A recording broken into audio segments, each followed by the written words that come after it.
Well, thank you guys so much for having me here today. This is really a pleasure to get to share this with, let's just face it, fellow history geeks like me. Thank you, Brent, for the invitation, and John for the warm welcome. So again, my presentation is entitled Robert, Erwin, and Richard, A Story of Fame's Favored Few. Focused on 3 airmen, who we'll get into shortly, and Fame's Favored Few was the nickname of the 92nd Bomb Group. So in Forchet-le-Marche, Belgium, this small town just south of the capital, Brussels, there is a memorial to 2 particular crews of the 92nd. And while these memorials are quite common, certainly across Belgium, I can tell you from my recent trip that is absolutely the case. But for the ground troops, it's not as common for the air crew, at least on the continent of Europe. Maybe one generally speaking about the 8th Air Force contributions to the war, but a lot of times not for specific crews. You mostly find those in East Anglia, right, where they're flying out of. So why is this one here? Well, one of the crews that is commemorated there is the Schmidt crew, 327th Bomb Squadron. And I have listed their names, their positions, and their ages. Erwin Schmidt, the aircraft commander, was all of 21 years old, right? Young, but far from exceptional for the 8th Air Force at that time. The old man of the crew was Cletus Brown, the navigator, at 27. I am 2 years older than him now, to give you some idea. And 4 of the crew members of those listed there are 19. This was the crew as they flew on March 3rd, 1945, the roster there. So it doesn't exactly correspond with the picture on the right. That was when the crew was initially formed, and as I'm sure all of you know, when they got to combat, especially for the gunners, they were just rotated in and out wherever they were needed. It didn't mean that you were flying with all the same guys at the same time. So one of those crew members was a flight engineer, top turret gunner, Robert Dagnan. He was born in 1925 in Wisconsin, and he was, again, one of those 19-year-olds on the crew. He actually had been, and this kind of dovetails well with what Ryan was talking about earlier, he was trained on B-24s, actually, of all places, at Chatham Field, which is now Savannah Hilton Head International Airport, right around the corner from the museum, but was assigned to 92nd, was a 17 outfit. So he had to retrain as a flight engineer, which was no small thing, from one aircraft to another. He'd flown 17 missions by March 3rd of 45, and against regulations had actually kept a diary for his first 11 missions. So I actually came to know Robert's story first through his family. The museum I worked at previously, the Motorsports Hall of Fame down in Daytona Beach, Florida. I actually knew there's a volunteer who was actually Robert's grandniece. And we got to talking. Of course, history came up. And once that comes up, if you know me, World War II is right around the corner. It only takes a couple of minutes. So she tells me about her ancestor story. And I'm just amazed, you know. It's just really remarkable. And she said, we have some of his artifacts. We'd be happy to share. But we don't know that much, right? This is not history that they certainly care about it, but they don't know quite where to start. And so I've helped out families, you know, in the past with trying to locate more details on their World War II ancestor. So I said, sure, I'd look into it. Now, fortunately, they had quite a bit to work with.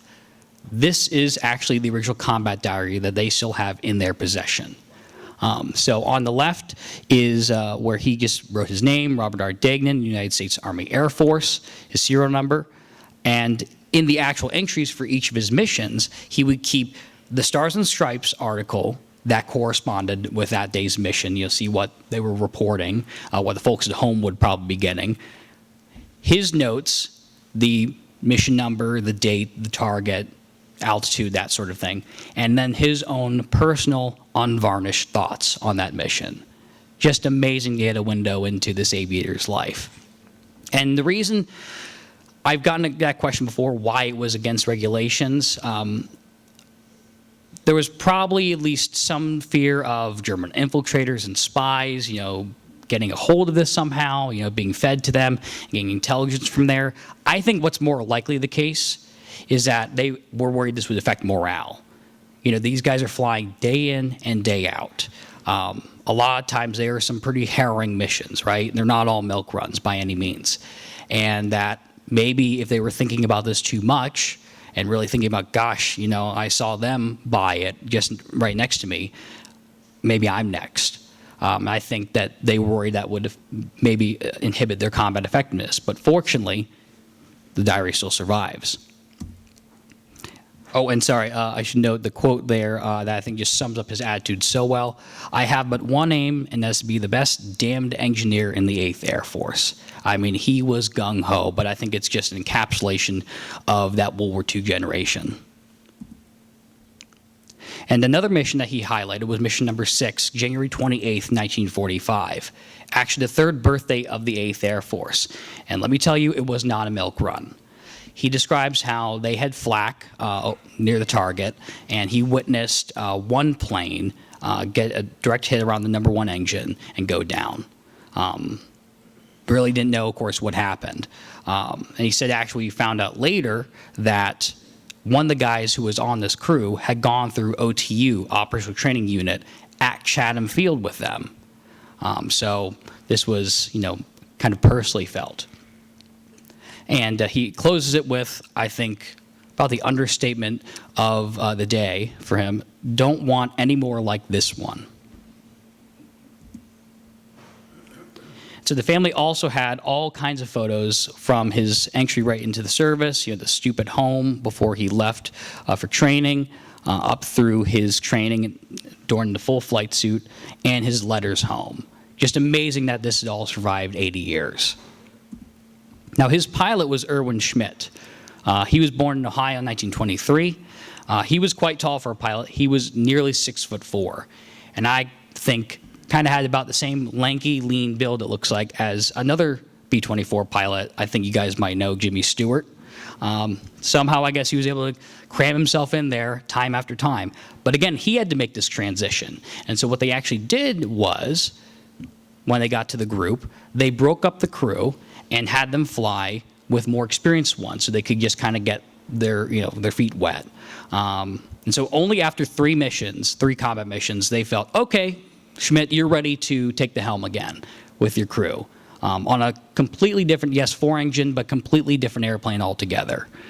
He'd flown 19 missions by March 3rd of 45. And that was partly the difference in number because they were flying on different schedules with different crews. So I've alluded to this date a couple times, March 3rd of 45. On the way home over Belgium, in fact, specifically Fourchet-la-Marche, Belgium, the same site as that memorial, 2 planes collided. One from above struck Erwin's about midpoint on the airplane, around the radio room, broke the plane into 3 pieces. One member of that upper B-17, ball turret gunner Marshall Dellinger, was killed when his parachute failed to open. All but one of Erwin's 9-man crew perished.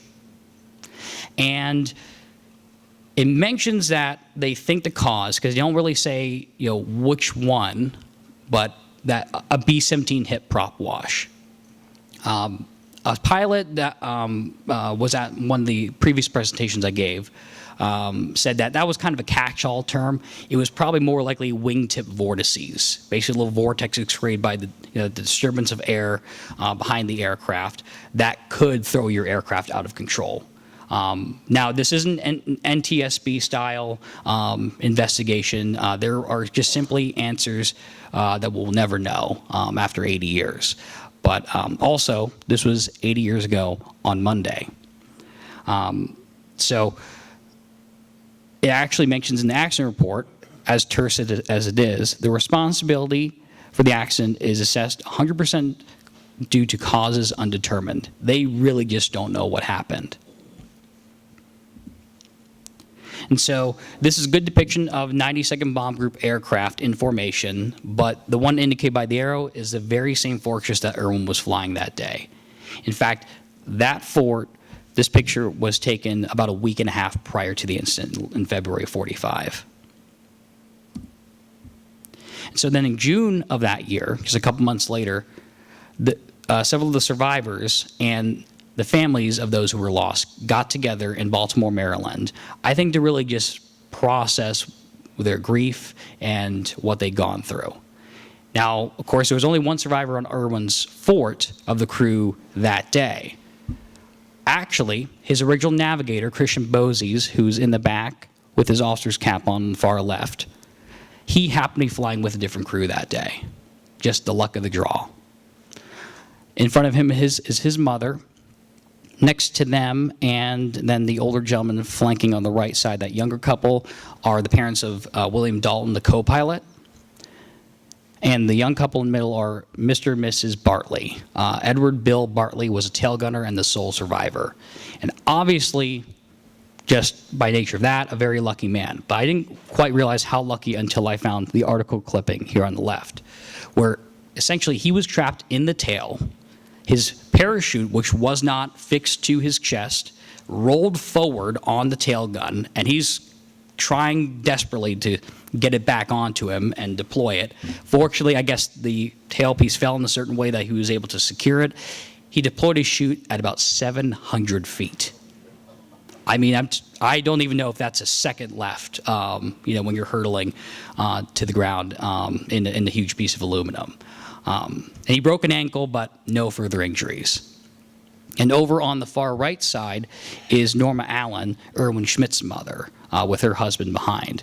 Her first husband had passed young, hence the different last name. So among the things that the Dagan family also had was this letter from February 7th of 46, not quite a year after the incident, from Norma Allen, Erwin's mother, to Anna Dagnan, Robert's mother. And it's a heart-wrenching read, but I think it's really important to highlight this because, the families were dealing with the aftermath of this. This would, of course, how could it ever leave you? So they're just as much a part of the story as the airmen are. So a couple quotes I've taken out here. Every time I get a letter from one of the mothers, it seems so close to me as they do pertain to our loved ones. And Norma really seems to have taken up the mantle of contacting the mothers of these crewmen. I think partly, she just needed to be able to share her grief and wanted to, I think, talk to the people who knew it best. But also, I think partly because her son was the aircraft commander, I think she felt a certain obligation, him as the leader, that she would kind of lead this effort. And she closes, "We just didn't realize what they were going through. They couldn't tell. They couldn't tell us. Had to keep it all to themselves." A sentiment I think every single one of us here is all too familiar with. And so that's Norma, of course, standing on the right with her two boys, Erwin Schmidt sprouting right up. I think you can clearly see how he became almost 6'4", and his younger brother, Robert Schmidt. And so the Dagnan family felt that a copy of this, if not the original letter, because they were fully willing to donate it, but should get to any surviving members of the Schmidt family. Now, Erwin was only 21. He did not marry. He did not have any children. But I figured, well, let me see, maybe if I can find, some great-grandniece or cousin or someone. And so I said I'd look into it and did a little poking around in Ancestry, and it turns out that little Robert Schmidt became Dr. Robert Schmidt, M.D. He retired from the University of Michigan medical faculty, led an extremely accomplished life, and passed away in December of 2022 at 96 and a half years old.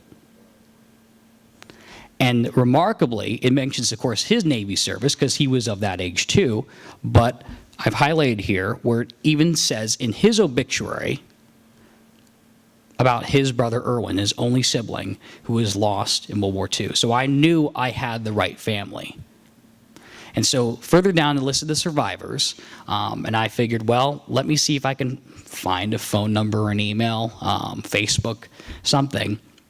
And so I did a little Googling, and I found what I thought was maybe, at least it records showed that it was a number that corresponded to his daughter, Amy. And I called it, and I left a message. And I figured, worst comes to worst, this random person has a very confusing voicemail from some War II geek. But as it turned out, I had the right person. She texted me back a couple days later and said, "Hi, yes, this is Amy. Robert was my father. Erwin was my uncle. Actually, sorry I'm late getting back to you. My family and I are in Belgium," as she was texting me. "And we'll be going to Ardennes American Cemetery tomorrow to visit my uncle's grave. I'd be happy to take any and all photos you'd like." That tomorrow she was referring to happened to be Memorial Day of 2023. I mean, what timing? So, of course, I immediately call the Degnan family, and they're ecstatic because all but one of those who perished aboard Erwin's plane are buried at Ardennes American. So Robert is among those who's buried there. So Memorial Day of 2 years ago, she took these pictures. On the left, her uncle Erwin, and on the right, his flight engineer, Robert Degnan. And so she told me, too, she's like, "Hey, we have a lot of his artifacts. We have to go through them more when I get back, but there might be some things that might be of interest to the Degnans. Do you have an address for them?" I said, "Yeah, I do. But I noticed that you have an Indianapolis area code, like Indianapolis area code, and they're in Speedway, Indiana. I don't know where that is in relation to you." And she gets back to me right away. She's like, "Oh my gosh, that's a half an hour away." So just after they got settled back from their trip to Europe, the two families got together and swapped their shared histories.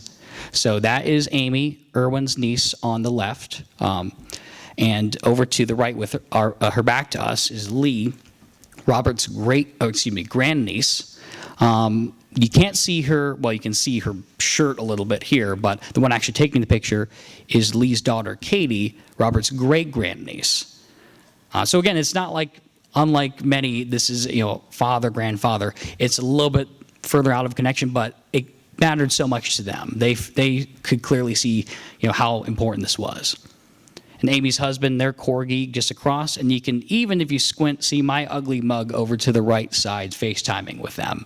And it was just amazing to be a part of this, to see this history. These families that have been connected once before, almost 80 years ago, now reconnected.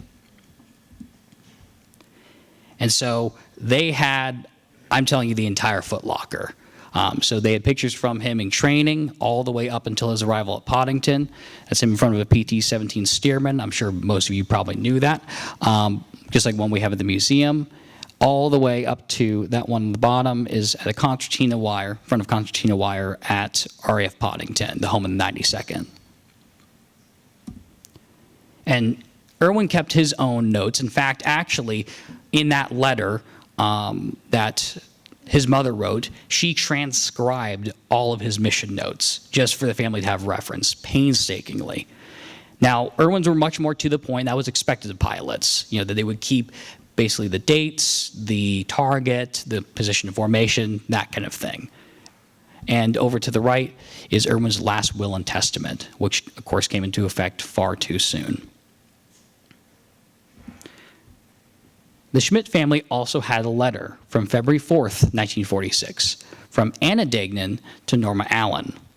That letter I showed you earlier, this is the immediate previous letter in that chain of correspondence. Amazing that both the families had the foresight to keep these things, again, for almost 80 years. And so Anna writes, "It's a comfort to know they are laid at rest in the same place," in their case, Ardennes American Cemetery. "And I'll be glad when all the boys are back. Those homecoming parties are hard to go to." Robert Schmidt, of course, was still in the Navy at the time. I think would be soon discharged because he was a sole survivor. But also, Robert Degnan's older brother, Werner Degnan, was a pilot with the 15th Air Force in Italy. So far from out of harm's way. And then she closes, "We get all we can. We know Bob. Robert Degnan would want us to." He's trying to carry on after an unimaginable tragedy. And so that's Anna on her wedding day around 1920.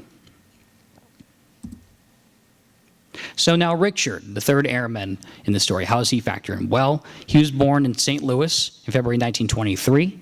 He trained on B-24s, but was assigned to the 92nd S-17 group. In fact, he actually trained also at Chatham Field. He got to Ponnington in December of 1944 and started flying his missions in January 45 and logged 30 by the war's end, including the 8th Air Force's final mission of World War II, April 25th of 45, and it was not a milk run, by the way.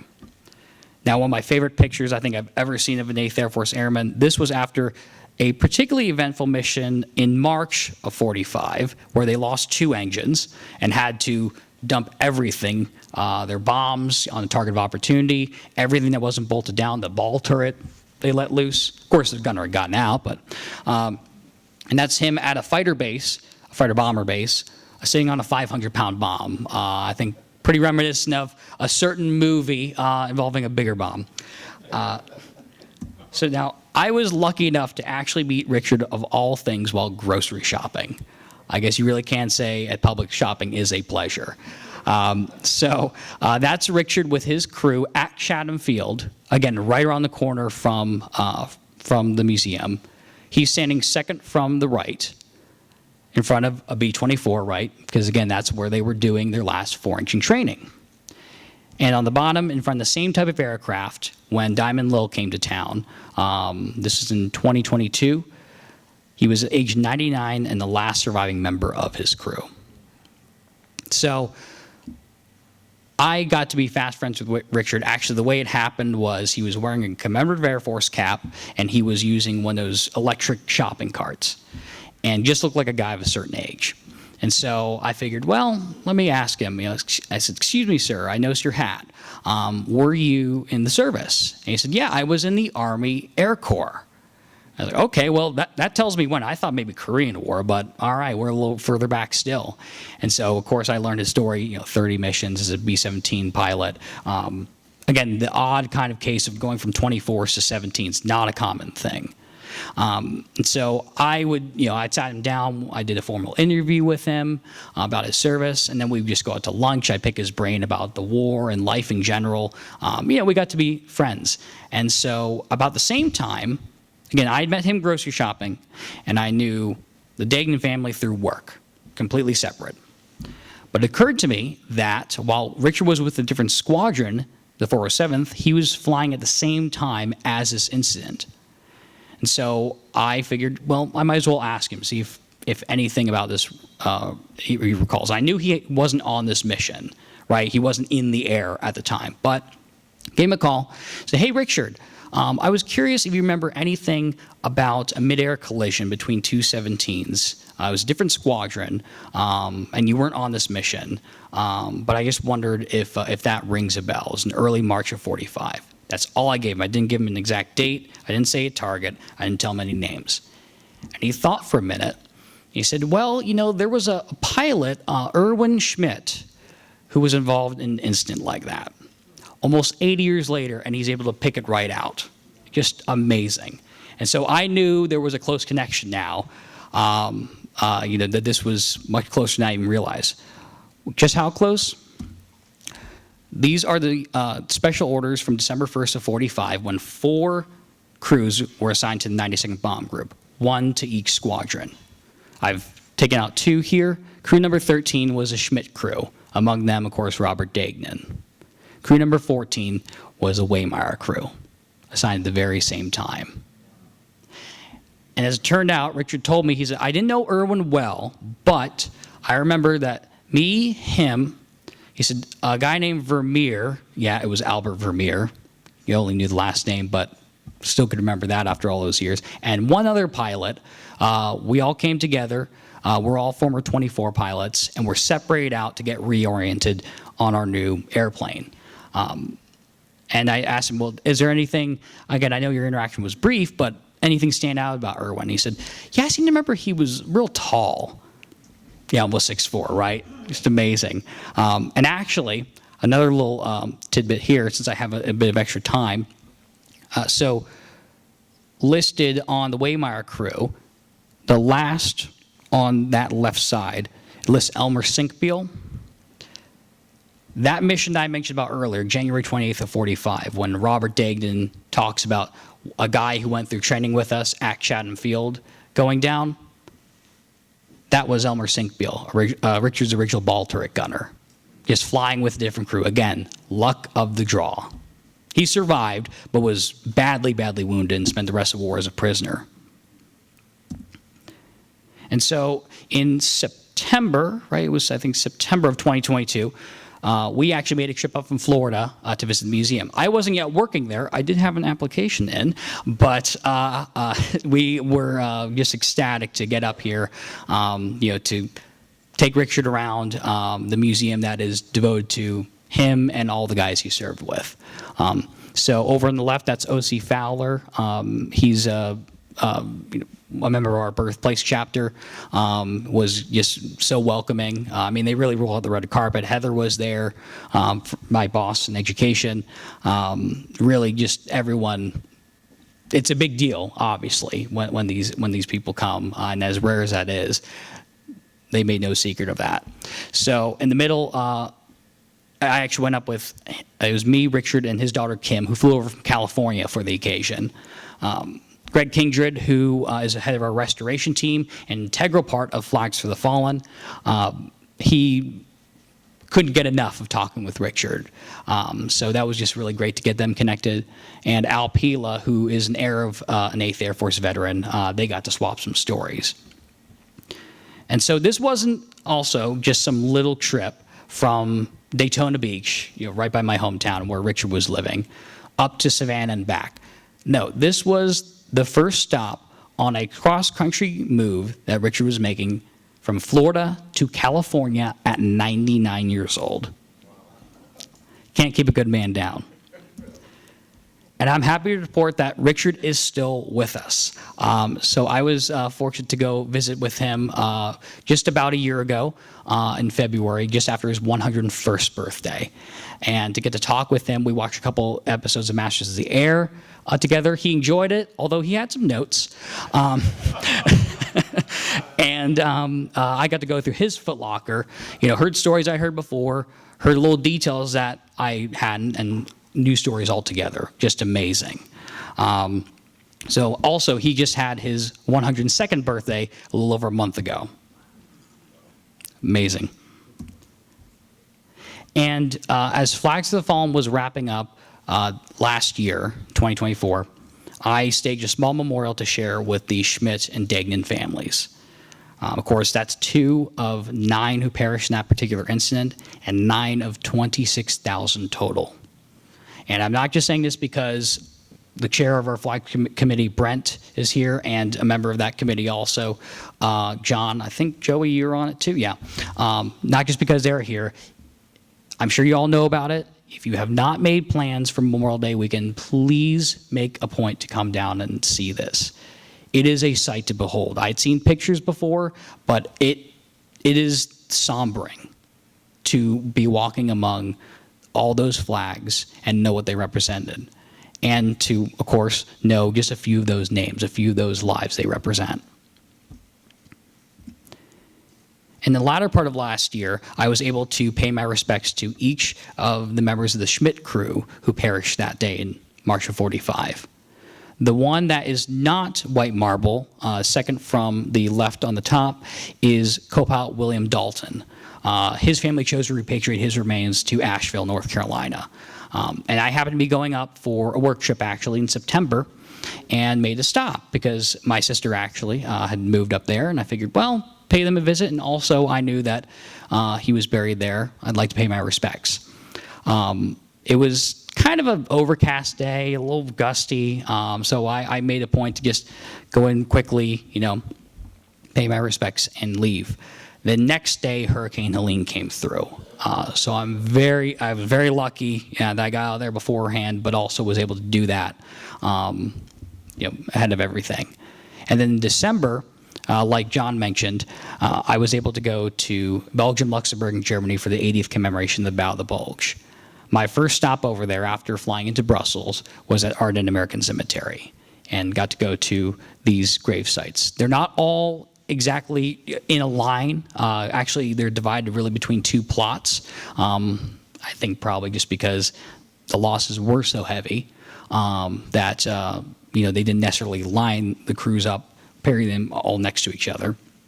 But beautifully maintained. It was quite eerie. I was the only one there that day. They had commemorations later, and I'm sure they were well attended. But it was, again, like I said, just like with flags, very sombering to be in solitude, but also not. Right? And actually, I didn't realize that about 2/3, if I remember correctly, but the majority of burials at Ardennes American Cemetery are airmen. Many of them in the 8th Air Force. I didn't realize that until I went. And so on my way back over to Brussels, after wrapping up all the commemorations and the celebrations, there certainly were in Bastogne. The people have not forgotten about our contributions there. But I stopped in this quiet little town of Thorchay-le-Marche, the same memorial that I began this presentation with. And it was, of course, the research continues. This story is far from over. I've been in touch with other family members of the crews who I'd like to highlight in the future, and others I'm trying to get in touch with. But to get to these milestones, it's meant a lot. So, of course, I'd be remiss to not thank the people who have been such an integral part of this. The Degnan family, Lee and Katie, Amy, Erwin's niece, just how open they've been with sharing their personal archives, true family archives with me. Rob and Candy of the 92nd Bomb Group Memorial Association, anytime I had an inquiry about a particular mission or their, the crew, they were ecstatic. They couldn't get the research to me quicker. Eric Gallier, who was the driving force behind that same memorial that I showed you all, and wrote a book focusing on the radio operator, Charles Ullman. He was incredibly helpful with getting details to me. Also, his mother, who is about 90, Zena, she actually was a witness to the crash. And that's, in part, what inspired him to do the work he's done. And of course the Waymeyers. Just amazing to to have their support and to have that living link through Richard. And so again, thank you so much for having me here today. It's been a pleasure to get to share this with you all, and I'd be happy to answer any and all questions you might have.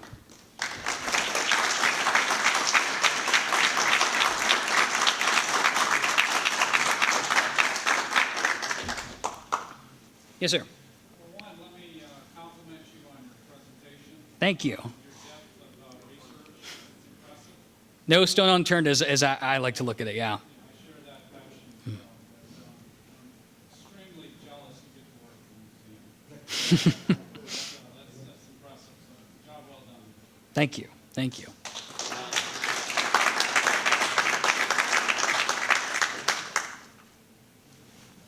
Remind me of the cemeteries here when the crews are gone and they're burned up and all.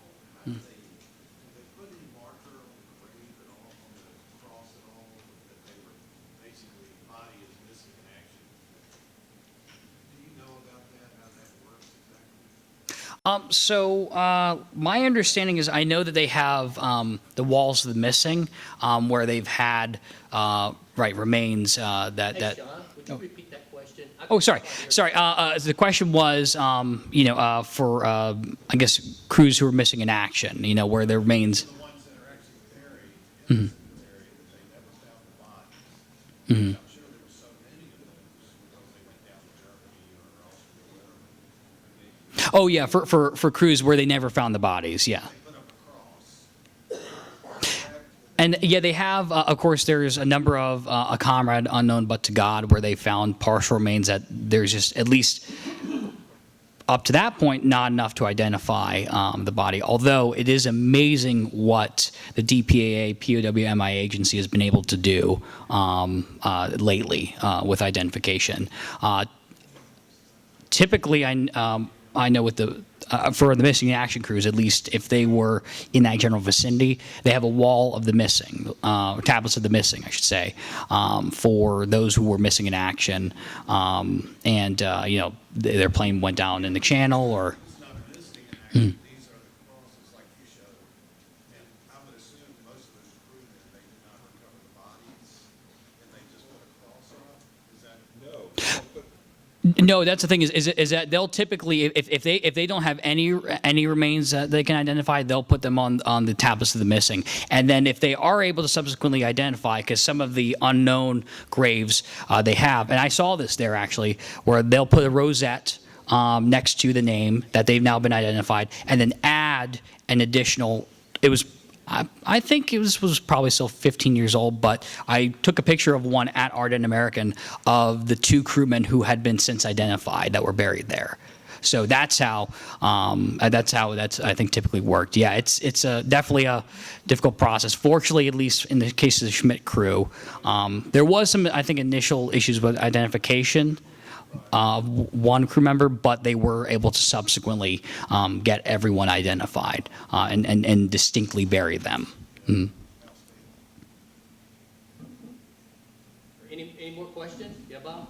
Do you feel a certain urgency knowing that we're in the twilight period of being able to speak to veterans or even their immediate families about where, as a researcher, the science of research is going to go once the veterans have passed and the immediate family descendants have passed? Yeah, so absolutely, yeah. The question, being one of urgency, with these vets, as few as there are left, and even the families, up there in years sometimes. Yes, absolutely. I feel a great sense of urgency.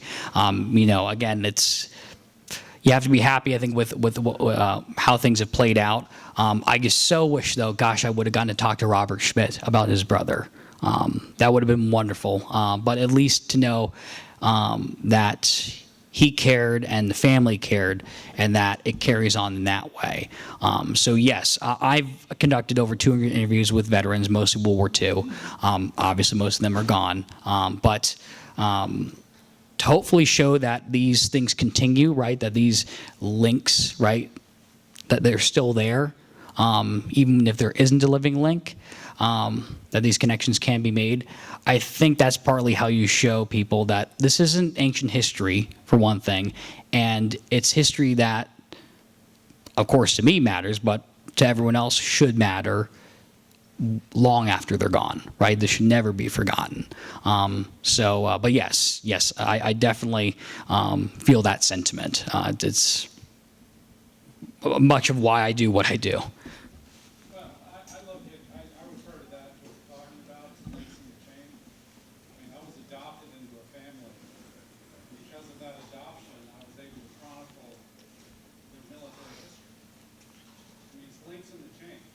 Right, yeah. And now the things that I've been able to document and speak to will now translate down the line. So that's kind of how I look at it. You and I, others, are links in the chain, getting those stories through the generations. Absolutely, yes. That's the thing is, it's been wonderful to be a part of the story, but this is about them. And if I could be the conduit, right, to help piece these things together, make it all make some sense, because genealogy can get pretty, all over the place. But if I can help to do that, if I can be, that old kind of cliched term, be custodian of history, I think I'm doing what it means to be a historian. So, yes, sir.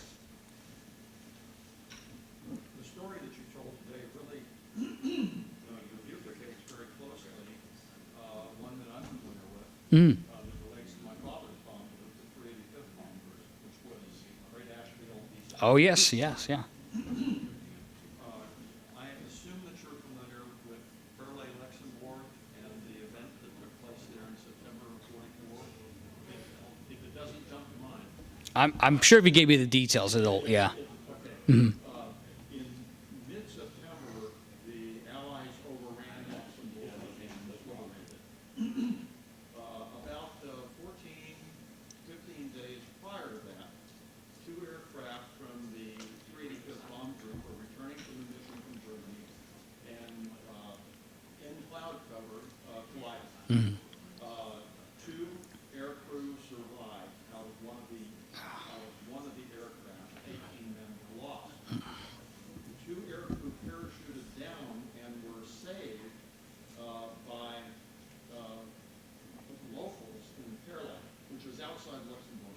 about 10 kilometers. And they spirited them away and hid them at great personal peril, as you know. You know, you bet your life on peril. They were liberated, of course, with the liberation of the country. The 385th Bomb Group was commemorated by the town. The center of the town has a fountain wherein they hung a replica of a 500-pound bomb. On one side is a plaque commemorating Wow. this is in the center of the town. The other side, one commemorating the 385th Bomb Group, there is a museum in Fairlake that is open on the weekends that commemorates the 385th Bomb Group. It's called the 385th Bomb Group Museum, and it's in Fairlake, Luxembourg. The regret that I have is that while I know that story, that's as much as we know. So much has been lost that I know that the survivors, and we visited there over the years, there are both survivors who passed away. But I too associate myself with what Tim said. You did a great job in following this through, and I wish that others could have followed through with the things that I know. Well, thank you so much, and thank you for sharing that story. Yeah, honestly, if I had properly known, I probably would have tried to work that into the itinerary for Luxembourg.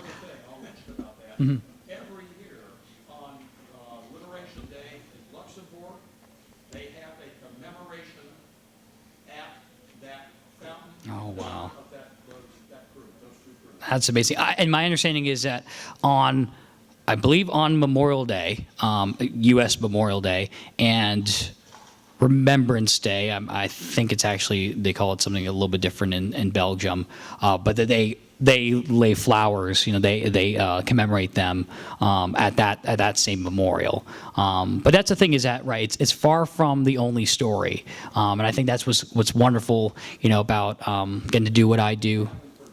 Yeah, they've not forgotten. Absolutely, they have not forgotten. And I just feel so lucky that I'm able to share it and get these stories back. Because for me, I'll be looking up more about it later. I mean, that's just how I operate. Any other questions? Well, thank you so much again, everyone.